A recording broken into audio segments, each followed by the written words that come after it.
এবার নামাজ নিয়ে চাঞ্চল্যকর তথ্য দিলেন যুক্তরাষ্ট্রের একদল বিজ্ঞানী। নামাজে করা প্রত্যেকটি কার্য মানবদেহের জন্য অধিক উপকারী বলেছেন তারা। তবে কি এমন খুঁজে পেলেন তারা এই নামাজের মধ্যে? নামাজ পড়লে শরীরের মধ্যে কি ধরনের পরিবর্তন আসে? কেমন থাকে আমাদের রক্তের চাপ? কি পরিবর্তন আসে আমাদের মস্তিষ্কে? সে সকল বিষয় নিয়ে তারা একটি বিবৃতি পেশ করেছে। তাই এই ভিডিওটি প্রত্যেকটি মুসলিমের দেখা কর্তব্য। কারণ নামাজ তো প্রত্যেক মুসলিমের পড়াই লাগে। তবে নামাজ পড়ার মাধ্যমে আমরা কি কি উপকারিতা পাই সেই সকল বিষয়েও জানা দরকার।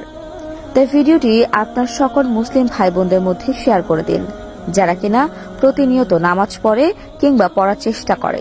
তাহলে যখন তারা জানতে পারবে নামাজ পড়ার এই সকল গুণাগুণ ও উপকারিতা, তখন তাদের নামাজের প্রতি আগ্রহ অধিক পরিমাণ বৃদ্ধি পাবে। এবং আপনি যদি প্রতিনিয়ত নামাজ পড়ে থাকেন তাহলে আলহামদুলিল্লাহ বলে যাবেন। তো চলুন ভিডিওটি শুরু করা যাক। প্রিয় দর্শক, এবার নামাজ আদায়ে শারীরিক ও মানসিক উপকারিতার কথা উঠে এসেছে বৈজ্ঞানিক গবেষণায়। ইসলাম ধর্মের অনুসারীদের জন্য প্রতিদিন 5 ওয়াক্ত নামাজ আদায় করা ফরজ। এটি মহান আল্লাহ তাআলার নির্দেশ। এই বিধান লঙ্ঘনে রয়েছে কঠোর শাস্তির ঘোষণা। অথচ নামাজ পড়লে মানুষের শারীরিক ও মানসিক অনেক উপকারিতা সাধিত হয়। যুক্তরাষ্ট্রের এক গবেষণায় এমন তথ্যই উঠে এসেছে। যুক্তরাষ্ট্রের বিংহামটন বিশ্ববিদ্যালয়ের একদল গবেষক জানিয়েছেন, নিয়মিত 5 ওয়াক্ত নামাজ পড়লে সুস্থ থাকা যায়। নামাজ পড়ার মাধ্যমে মানুষ শারীরিকভাবে সুস্থ থাকতে পারে।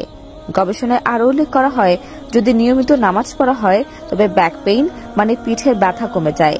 নিস্তেজ ও ঝিম ধরা শরীরে রক্তপ্রবাহ স্বাভাবিক হয়। নামাজ পড়ার মাধ্যমে উচ্চ রক্তচাপ এবং হৃদস্পন্দন কমে যায়, যা মানুষের পেশিকে শিথিল করতে সাহায্য করে। গবেষণা দেখিয়েছেন, যদি কেউ যথাযথভাবে রুকু করতে পারে তাহলে তার পিঠের ব্যথা থাকবে না। রুকু করতে গেলে মানুষের পিঠ সমান্তরাল হয়, কিছু সময় পিঠ সমান থাকে। নামাজের রুকু আদায় করার মাধ্যমে পিঠ, পায়ের উরু ও ঘাড়ের পেশিগুলো সম্পূর্ণভাবে প্রসারিত হয়। রক্তপ্রবাহ যথাযথভাবে চলতে থাকে। শরীরের উপরি অংশে রক্তের প্রবাহ স্বাভাবিক মাত্রা ফিরে আসে। সেজদা সম্পর্কে গবেষকরা জানান, মানুষ যখন সেজদায় যায় তখন শরীরের সব হাড়ের জোড়াগুলো নমনীয় হয়। হাড়ের ওপর যে চাপ পড়ে তার ফলে সেটি স্বাভাবিক ও শিথিল হয়। সেজদার জন্য জমিনে মাথা রাখার কারণে মস্তিষ্কে রক্ত সঞ্চালন স্বাভাবিক হয়। উচ্চ রক্তচাপ কমে যায়।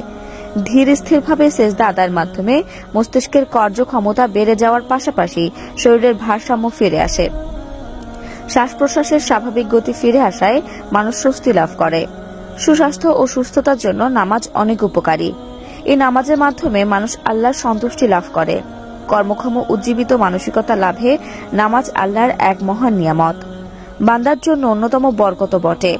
তাই তো আল্লাহ তাআলা মানুষকে সার্বিকভাবে উজ্জীবিত করতে নামাজের প্রতি গুরুত্ব আরোপ করেছেন, আর তা না পারলে শাস্তির বিধানও রেখেছেন। তাই প্রিয় দ্বীনী মুসলিম ভাই ও বোনেরা, নামাজ প্রত্যেকটি মুসলিমের জন্যই উপকারী এবং বর্তমানে বিজ্ঞান নামাজ পড়ার ফজিলত সম্পর্কে আলোচনা করেছেন। তাই আজ থেকে ইনশাআল্লাহ কেউ নামাজ ত্যাগ করবেন না। আল্লাহ সবাইকে বোঝার তৌফিক দান করুন, আমিন। তা দর্শক, আজ এ পর্যন্তই। আবার আসবো নতুন নতুন সব তথ্য নিয়ে। সে পর্যন্ত সবাই ভালো থাকুন, সুস্থ থাকুন। এতক্ষণ 24 ঘন্টা নিউজের সাথে থাকার জন্য আপনাকে ধন্যবাদ।